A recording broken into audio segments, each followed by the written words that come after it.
When I won $3 million in the lottery, my parents immediately pressured me to hand over half of it to my sister. I flat out said no. The next morning, I walked into my apartment and froze when I saw them burning what they thought was my lottery check. "If you're not sharing, you're getting nothing," they said. I couldn't stop laughing. The check they were burning? It wasn't real. I'm Mary, 34, and last month I unexpectedly became a millionaire after buying a lottery ticket on a whim. When I turned down their request to give half to Lily, their golden child, the chaos started. But nothing, absolutely nothing, could have prepared me for walking in and seeing my mom burning what she thought was my lottery check, while my dad coldly said, "If you won't share, you'll get nothing." Their smug expressions vanished into shock when I started laughing uncontrollably. Oh, you won't believe why. But before I dive in, tell me where you're watching from. Hit that subscribe button and brace yourself. This family drama is about to take a turn they never saw coming. Growing up in our middle-class suburban house in Ohio? Let's just say it wasn't the kind of picture-perfect life you'd see in a sitcom. From the moment my sister Lily was born when I was 6, it was crystal clear who the favorite child was. Most parents try to play it cool, but mine didn't even bother with pretending. Lily wanted dance lessons? They found the money. When I needed a graphing calculator for advanced math, I was stuck picking up extra shifts at the grocery store. Lily's art was everywhere, framed and celebrated.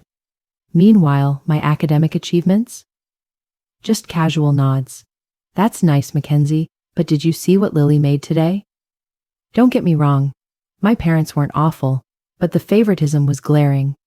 They took care of the essentials, and every once in a while showed interest in my life. But that imbalance, it was undeniable. As we got older, the pattern didn't change. Lily dropped out of college to find herself, and my parents supported her through 3 majors and 5 career changes.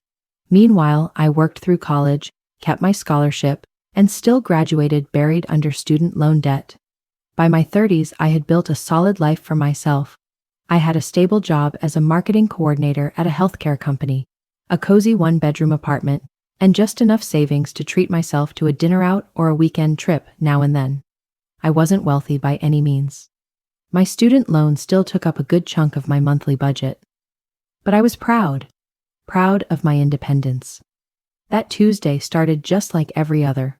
I stopped for gas on my way home from work, trying to figure out how much I could squeeze into the tank until payday. While paying, I randomly grabbed a lottery ticket. I don't usually play, but something just pulled me in that day. That night, I reheated some pasta and mindlessly scrolled through social media, half watching TV. Then the lottery drawing came on, and I remembered my ticket. I pulled it out, expecting the usual letdown. Then the first number matched. Then the second. By the third, my heart started pounding, and I sat up straighter. 4th match? 5th match. When the last one matched, I froze. I could hardly breathe. I checked and double-checked the numbers, convinced I was seeing things, but nope. There they were, all 6 numbers. The jackpot was $3 million. I sat there in total shock for what felt like an eternity, flipping between the ticket and the TV. Finally, I snapped a photo of the ticket, slid it into a Ziploc bag, and shoved it into my copy of Pride and Prejudice on my bookshelf. It felt like the safest place at that moment. My hands were trembling as I called my best friend, Sophie. "Get over here. I'm not joking. I need you now," I said, barely able to get the words out. Sophie showed up 20 minutes later, eyes wide with concern.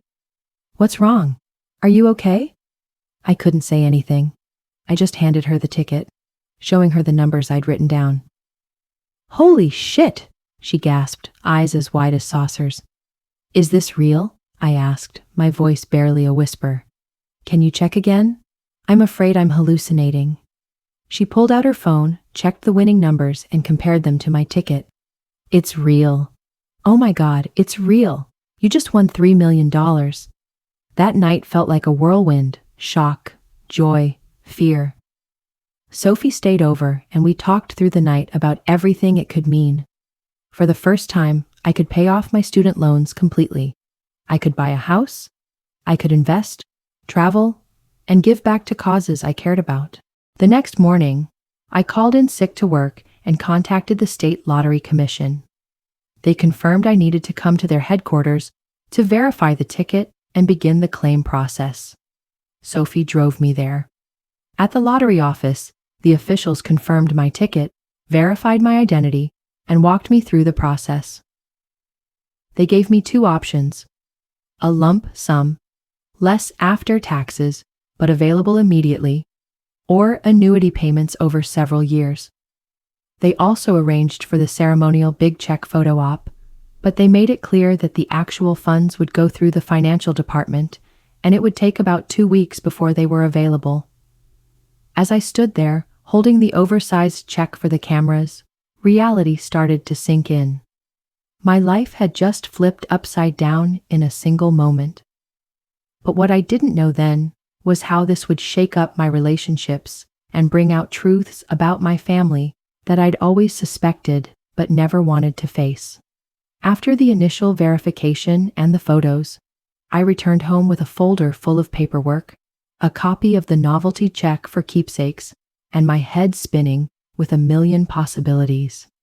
The lottery officials urged me to keep the win quiet until the funds were secured, and I had the right financial and security measures in place. They warned that winners often get bombarded by distant relatives, investment proposals, and charity requests. They told me to think carefully about who I told and when.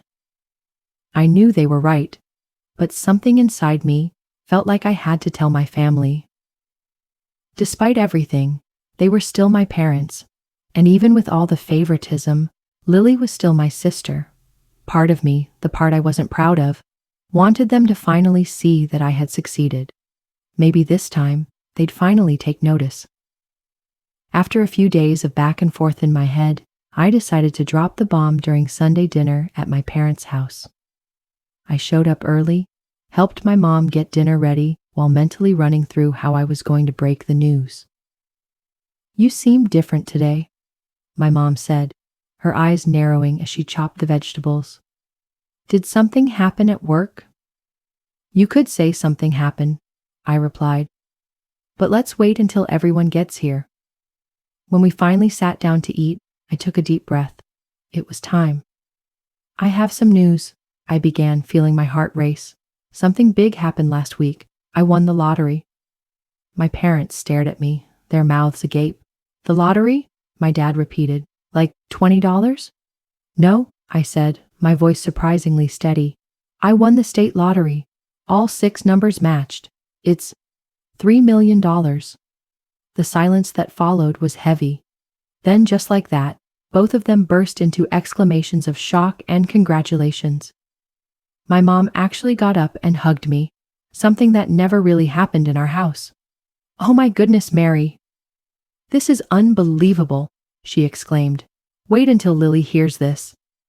As if on cue, the door opened, and Lily swept in, late as always. "Sorry I'm late. Traffic was horrible. What did I miss?"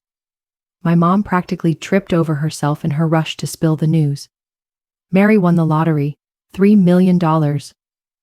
Lily's face changed quickly from shock to excitement, then to something more calculating.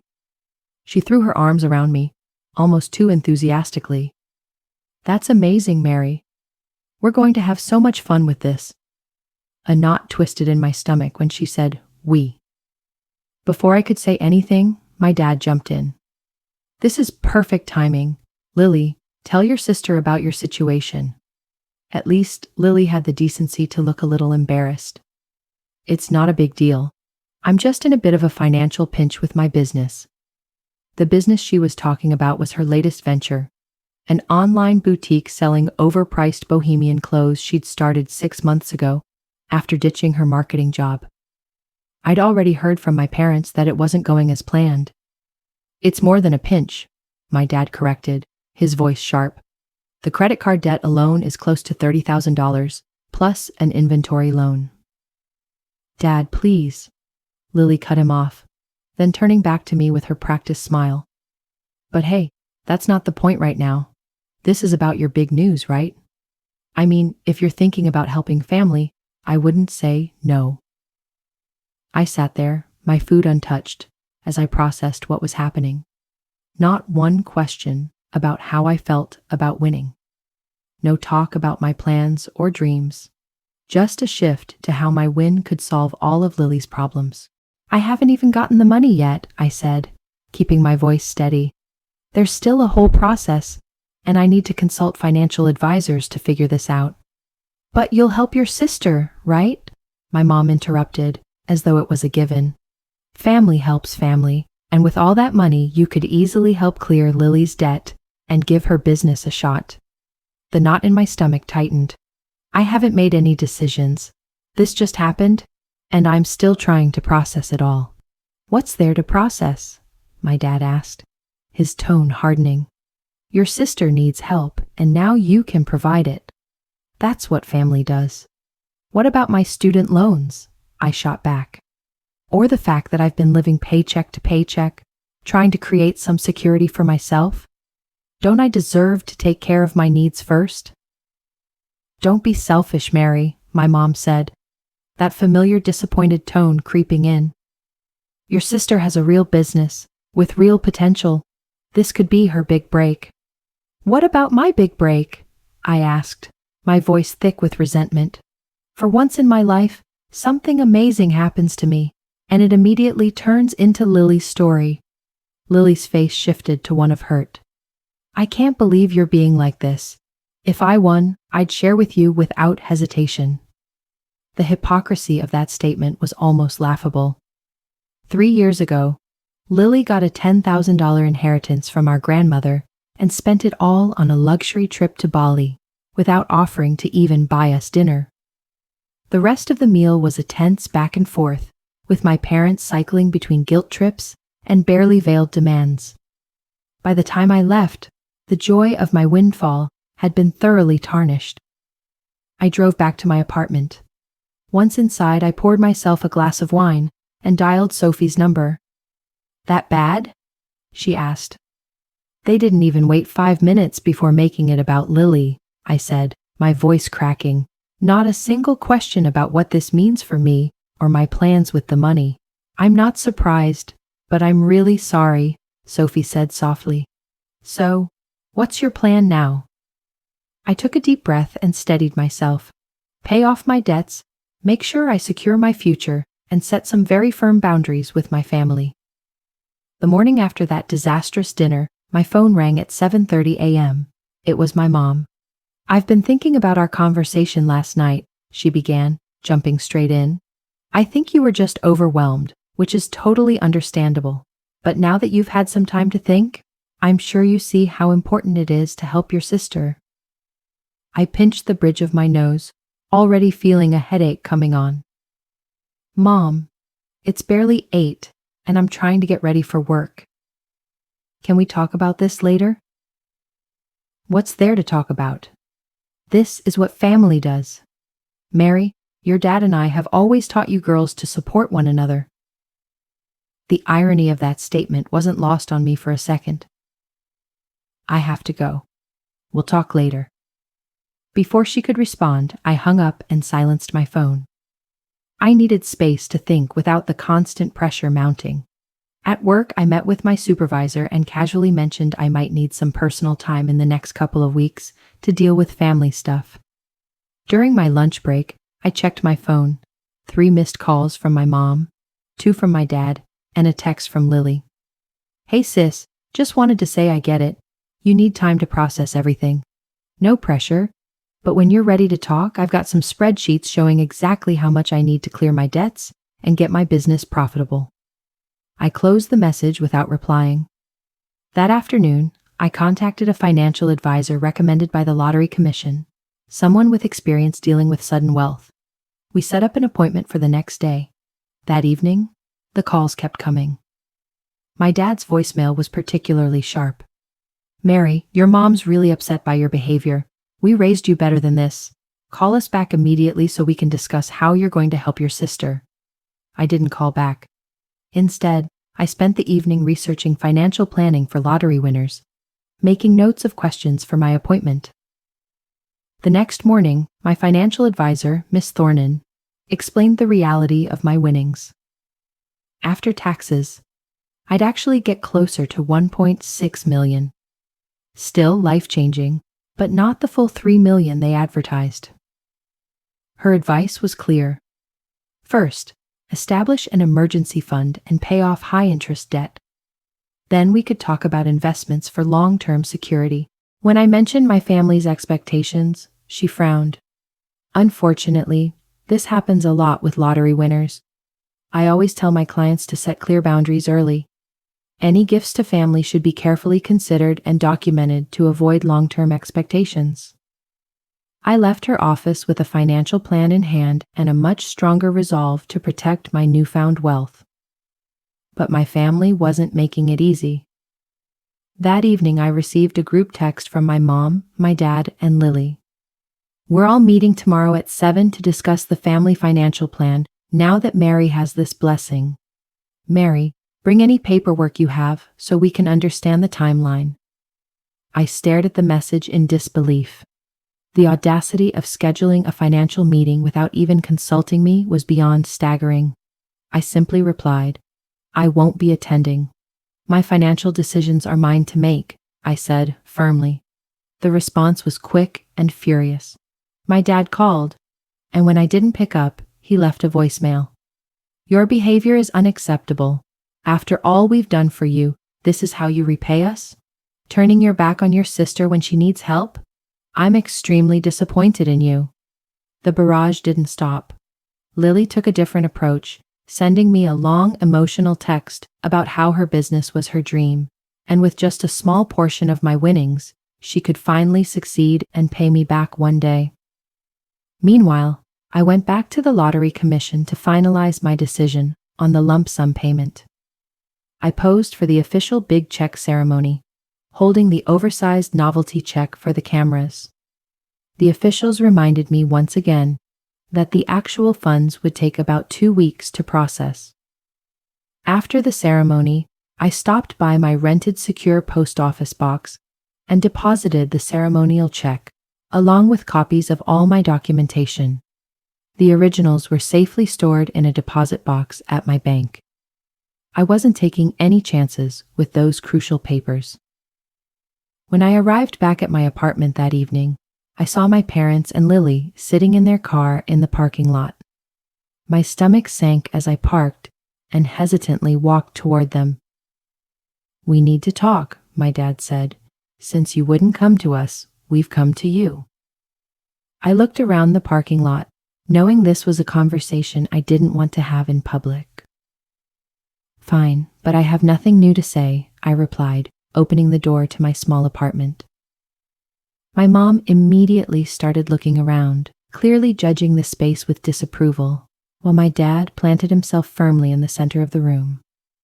Lily sat on the edge of the couch, looking both uncomfortable and oddly determined. This has gone on long enough, my dad said, his voice sharp. You've had time to process your good fortune, and now it's time we discuss how this can benefit the family.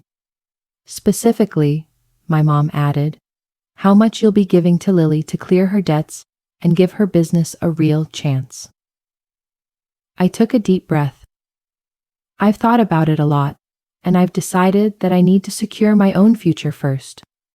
I still have student loans to pay off, and I need to plan for retirement. My dad interrupted, incredulous. You're about to be a millionaire. Who cares about student loans? I do, I replied, my voice steady. I've worked hard to keep up with those payments for years, and it's not as much as you think after taxes, but there's still enough to help your sister, my mom insisted. Lily leaned forward, trying her best to look innocent. Mary, I only need about $80,000 to clear everything and get my business off the ground. That's nothing compared to what you're getting. $80,000 is nothing? I shot back. And what happens when that runs out? Will you come back for more in 6 months? That won't happen, Lily insisted. This is different. I couldn't keep the bitterness from my voice. Every time mom and dad supported you, and every time you gave up when it got hard? That's enough, my dad snapped. Your sister's trying to build something of her own. All she needs is the right capital, and you have plenty of that now. This is about family responsibility, Mary, he said, his voice hardening. Where was this family responsibility when I worked 2 jobs to pay for college? I asked, all the years of resentment pouring out. Where was it when I needed help with a down payment on a car to get to work? You've always had different standards for Lily and me, I said, my voice shaking slightly. That's not true, my mom protested, but it was weak, unconvincing. It is true, and we all know it, I said. The argument raged on for over an hour, growing more heated with every passing minute. My parents cycled through guilt, anger, and even attempts at negotiating. Finally, emotionally drained, I told them, I've made my decision. Please leave. My dad's face hardened. If this is your attitude, don't expect to remain part of this family. His words felt like a punch to the gut, but I didn't back down. After they left, I collapsed on the couch, emotionally drained, but strangely relieved. I had finally stood up for myself after decades of accepting second-place status in my own family. But I knew this wasn't over. I called Sophie. Can I stay at your place for a few days? I need to get away from them. I don't trust they won't just show up again. Of course, she said instantly. Pack a bag and come over. I've got wine waiting for you. As I packed, I had no idea how prophetic my distrust was about to be.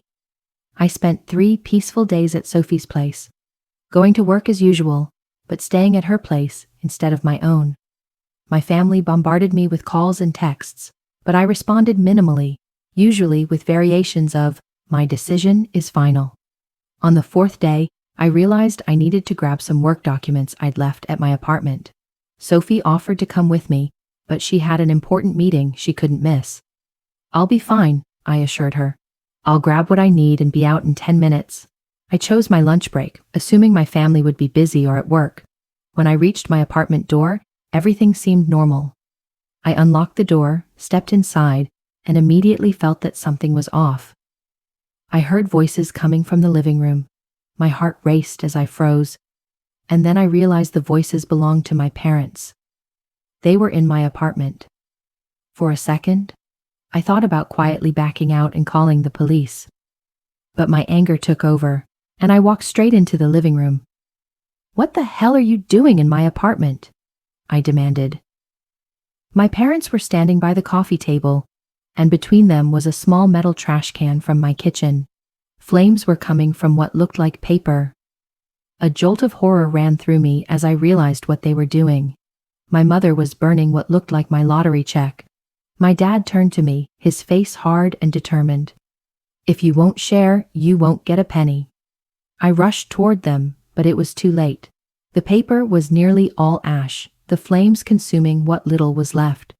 My mom stepped back, a grim satisfaction on her face. Now we can discuss a fair arrangement, she said. You'll need to reapply for the prize. I stared at them, completely stunned, as my mind raced to process what had just happened. How had they gotten in? What had they burned? And most importantly, did they really think this would work? How the hell did you get into my apartment? I managed to ask. We still have the spare key you gave us last year when you had the flu, my dad said. The violation of my space, the calculated nature of their actions.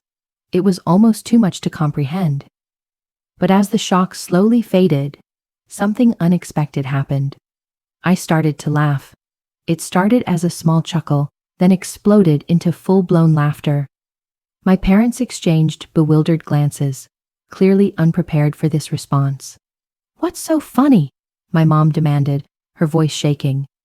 I struggled to control my laughter, wiping tears from my eyes. Actually, yes, this is hilarious. You've lost your mind, my dad said.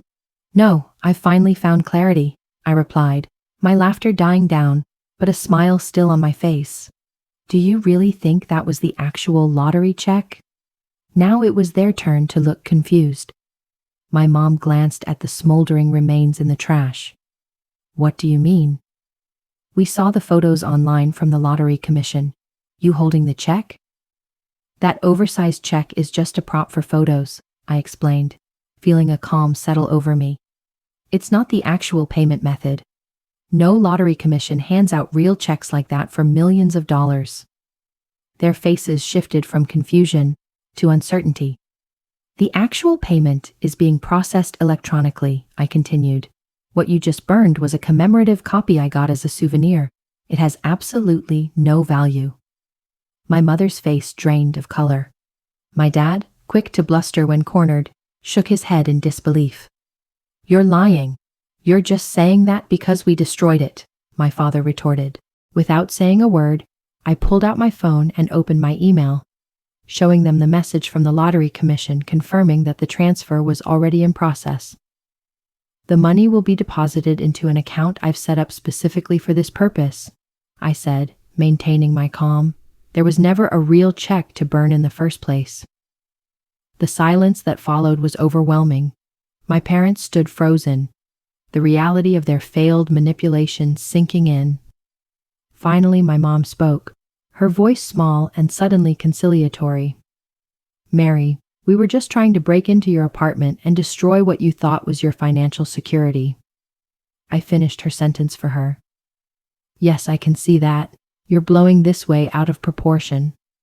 My father tried to regain his authoritative tone.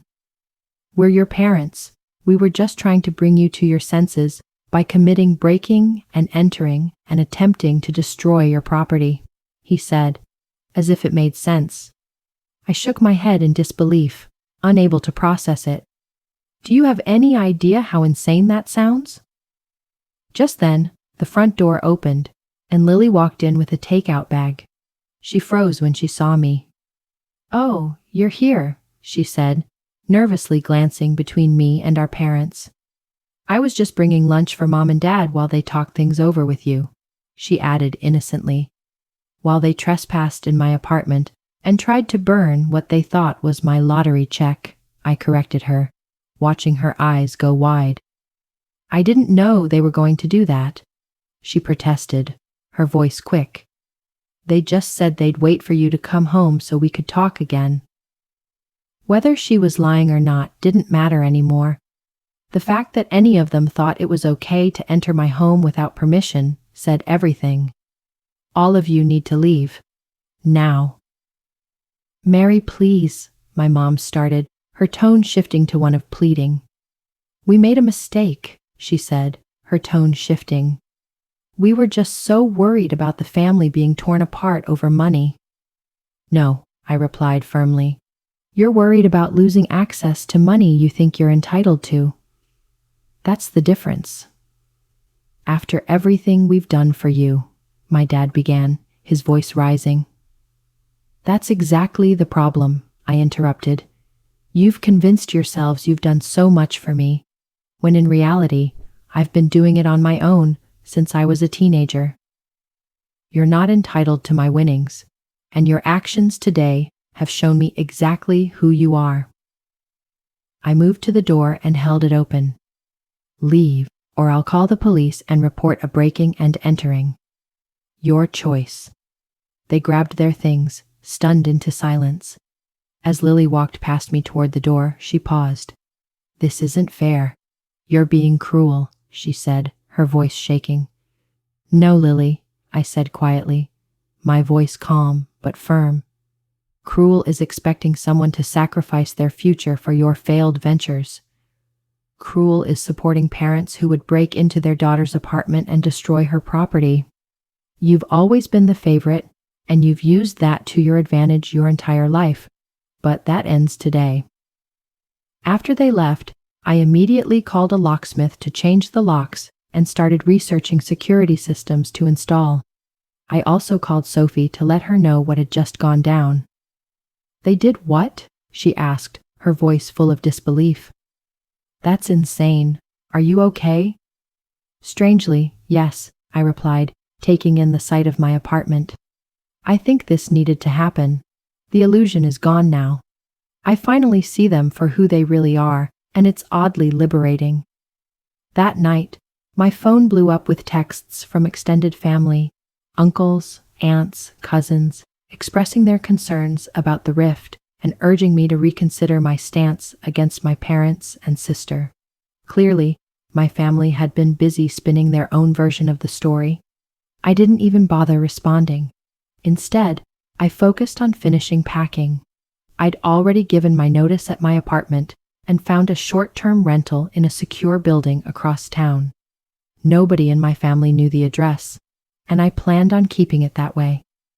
As I sealed the last box, I felt the weight lifting off my shoulders. The money hadn't even hit my account yet, but I was already feeling a different kind of wealth. The kind of clarity and peace that came from finally putting myself first. The day after the burning incident, I took a personal day to deal with some pressing matters. First, I met with a lawyer my financial advisor recommended to talk about the legality of my family's actions and how I could protect myself going forward. Breaking and entering is a criminal offense, Miss Patterson, the lawyer explained. Destruction of property is a crime, even if what they destroyed was just a souvenir. I don't really want to press charges, I said, still conflicted despite everything that had happened. I just want them to leave me alone. A restraining order might be necessary, she suggested. Also, it's a good idea to document everything in case things escalate, she added. Next, I went to the bank where I'd set up the account for my lottery winnings. The bank manager assured me that all security measures were in place, including in-person ID checks for any transactions. We've worked with lottery winners before, she explained. Your account is set up with our highest security protocols. No one can access it without your physical presence and several forms of ID. As a final step, I called the Lottery Commission to inform them about my family's behavior. Unfortunately, this happens more often than you'd think, the representative said with sympathy. Rest assured, we won't discuss your winnings with anyone except you, no matter their relationship to you. With all these safeguards in place, I returned to my newly secured apartment to finish packing for my move the next day. As I sorted through my things, deciding what to keep and what to donate, my phone rang. It was an unknown number. Hello? I answered cautiously. Mary, it's Aunt Helen, the voice said. My mother's sister, Aunt Helen, had always been neutral in family matters, neither supporting my parents' favoritism nor actively opposing it. Aunt Helen, I replied, my voice guarded. I assume you've heard some version of what's been going on, I said. I've heard your mom's version, she confirmed, but I've known your mother my whole life, so I can tell when she's not being truthful. So what really happened? Something in her voice, a genuine concern without judgment, prompted me to tell her everything from the lottery win to the breaking and entering to the ceremonial check burning. When I finished, she was silent for a moment. They broke into your apartment and burned what they thought was your check? She asked, her voice a mix of horror and disbelief. Yes, and they thought burning that would somehow force me to give the money to Lily. Good Lord, she muttered. I knew your mom could be dramatic, but this is criminal. Mary, I'm so sorry this has happened to you, and I'm sorry your win is overshadowed by all this mess. You deserve to enjoy your luck without this kind of drama. Her understanding was both unexpected and deeply comforting. Thanks, Aunt Helen, that really means a lot. For what it's worth, she continued, your mom's been calling everyone to rally support for her, but after hearing the real story, I think you'll find most of us are disgusted by how they acted. After we hung up, I felt a bit of relief, knowing that at least some of my extended family understood what really happened. The next day, as the movers loaded up my stuff, my phone started ringing off the hook. It was my parents. After the 5th call in 10 minutes, I finally picked up. What do you want? I asked, my patience wearing thin. We need to talk, my dad said, his tone lacking its usual authority.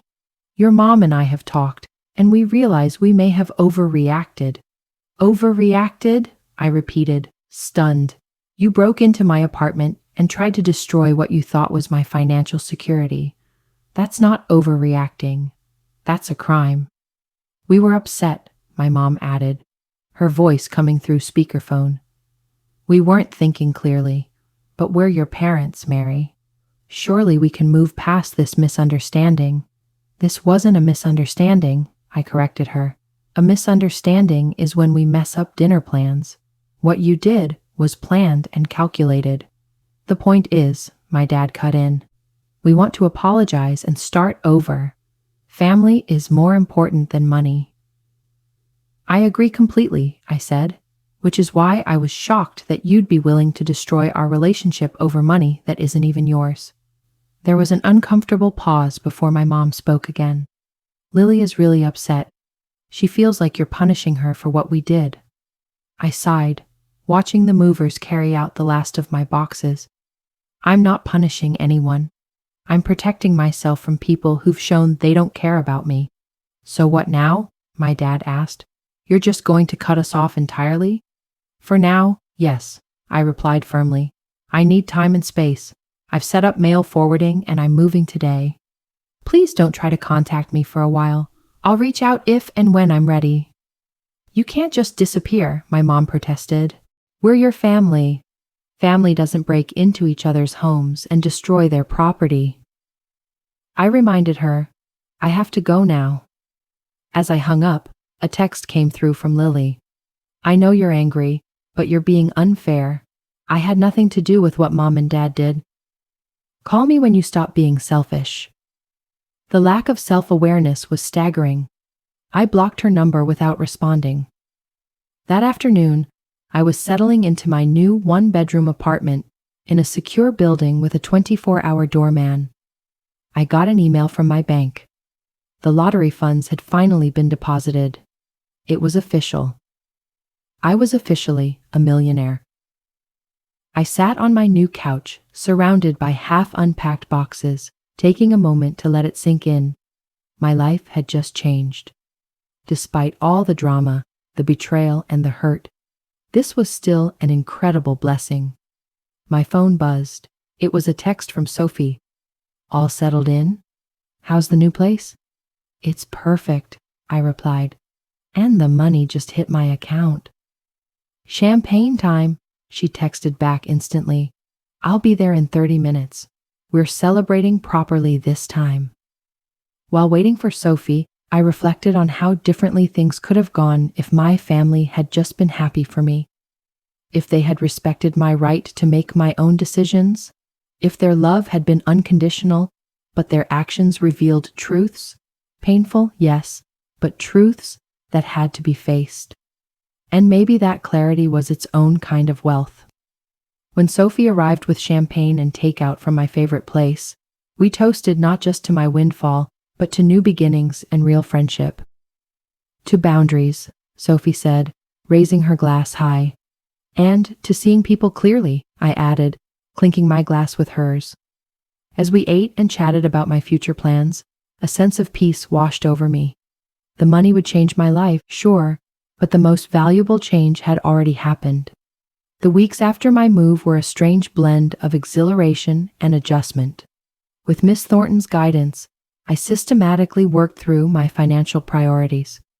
First, I tackled my student loans, nearly $68,000 that had haunted me since graduation.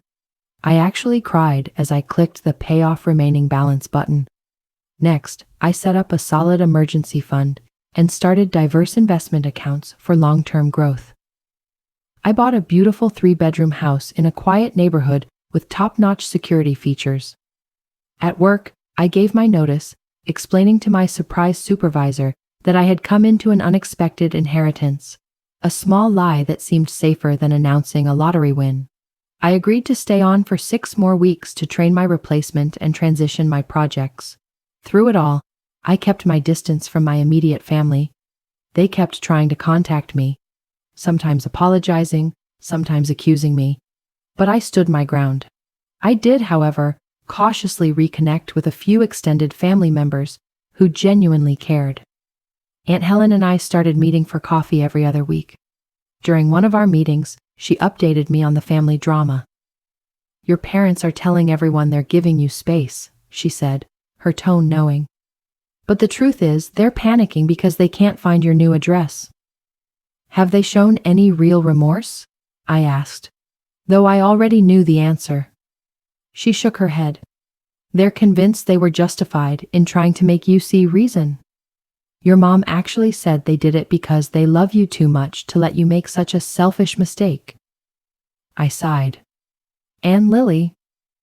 "Well, that's interesting," Aunt Helen said, leaning in. "Her business officially folded. Apparently she took out some high-interest loans she can't repay." "I'm sorry to hear that," I said. "Despite all that's happened, I didn't want my sister to suffer." "Don't feel too sorry," Aunt Helen replied. "Your parents refinanced their house to bail her out again." "They what?" I said, genuinely shocked. "My parents were in their early 60s and had planned to retire soon. That's their retirement fund." "I know," Aunt Helen said.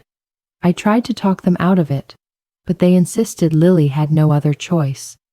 She could just get a regular job like everyone else," I pointed out. "That's what I said. But you know how they are with her. She's always been the golden child, deserving special treatment."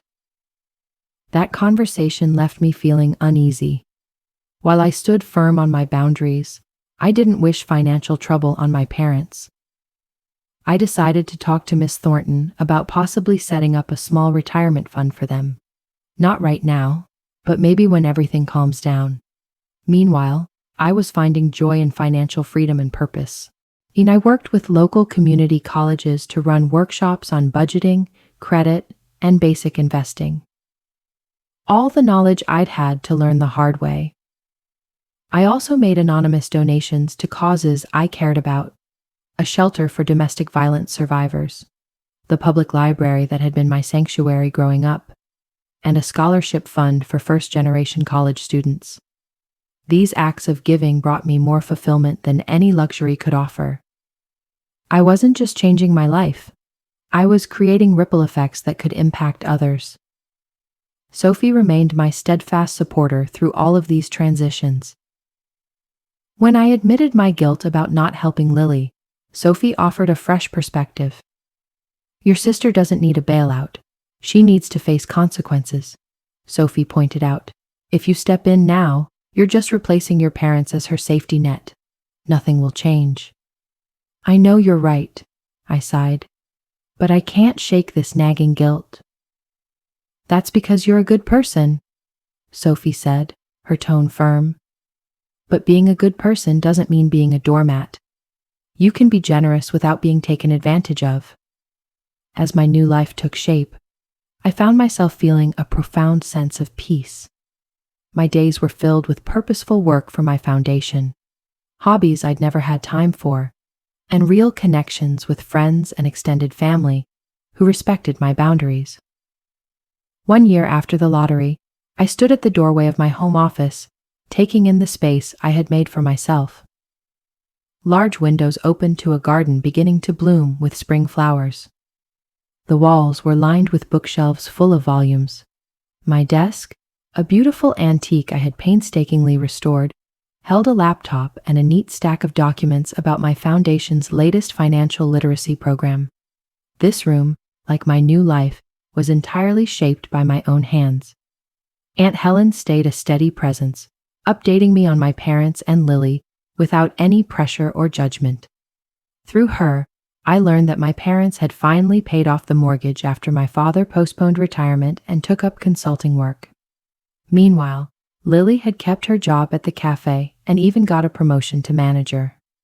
Lily had also joined a financial management group and was slowly working on repairing her credit. These positive steps eventually led me to accept an invitation from Lily to meet for coffee about 8 months after our arrangement began. We chose a neutral spot, a quiet cafe halfway between our homes. The initial awkwardness was palpable as we sat at a corner table. "You look good," Lily said. "Are you happy?" "I am," I replied. "What about you?" Aunt Helen mentioned you're doing well at the cafe. It's been a learning experience, she admitted. Not what I expected, but surprisingly, I'm good at it. We skirted the past for a while, talking about neutral topics, but eventually, we had to address the elephant in the room. I'm sorry, Lily said suddenly, cutting into a safe conversation about a new restaurant in town. Not just for what happened with Mom and Dad and the check. For everything. For always expecting to be bailed out, for never considering what you needed. The sincerity in her voice took me by surprise. Thank you, I said, giving her room to continue. When your money didn't show up to fix my problems, I had to face some hard truths. She continued. I've never had to deal with consequences before. Mom and Dad always fixed everything for me, and I let them because it was easier. It's a pattern that started when we were kids, I admitted. It wasn't entirely your fault, but I played a part in it, she said, her voice thick with guilt. And I've been taking advantage of you, benefiting at your expense. I see that now. That first meeting ended with a hesitant hug, a promise to try again. Over the following months, we met for coffee again and again, each time feeling slightly more comfortable. Too much had happened. But we were slowly figuring out how to be sisters again. My parents? That was a whole different story, one that was far more complicated. I'd sent a few brief emails, but I wasn't ready for face-to-face meetings. Their apologies were laced with subtle justifications, as if they still didn't fully grasp the weight of their actions, or the deeply ingrained patterns they had created. You'll know if or when you're ready, my therapist had said, and it's perfectly okay if that time never comes. That permission to prioritize my own well-being without guilt had been transformative. For years, I'd lived to accommodate everyone else's needs, their expectations. Setting firm boundaries was like learning to speak a new language, but I was getting better at it. Slowly, it started to feel more natural. The lottery money, while giving me material security, was just the spark for a much deeper personal transformation. The real wealth I'd found was in self-knowledge and self-respect. This new mindset shaped how I handled my financial windfall. The panic I initially felt about mismanaging my windfall had shifted into confidence, knowing that each decision I made was grounded in thoughtfulness. The fear that money would change me had vanished, replaced by the realization that it didn't change me. It only brought out more of who I already was. Most importantly, I'd learned that while wealth brought comfort and opportunities, it wasn't the most valuable currency in life. Trust, respect, and authentic connection, these were the true treasures I now valued, and they couldn't be bought with any amount of money. A year ago, I never could have imagined this life, not just because of the financial changes, but because of the emotional freedom I'd claimed for myself. The lottery had given me $3 million, but it was my own choices that had given me something far more valuable. A life now aligned with my deepest values, relationships based on mutual respect, and the quiet confidence that only comes from truly knowing my worth. To anyone watching who's struggling with family boundaries or trying to find their own voice, I hope my story serves as encouragement. It's never too late to recognize your worth and demand the respect you deserve. The journey isn't easy, but the peace you find at the end makes every step worth it.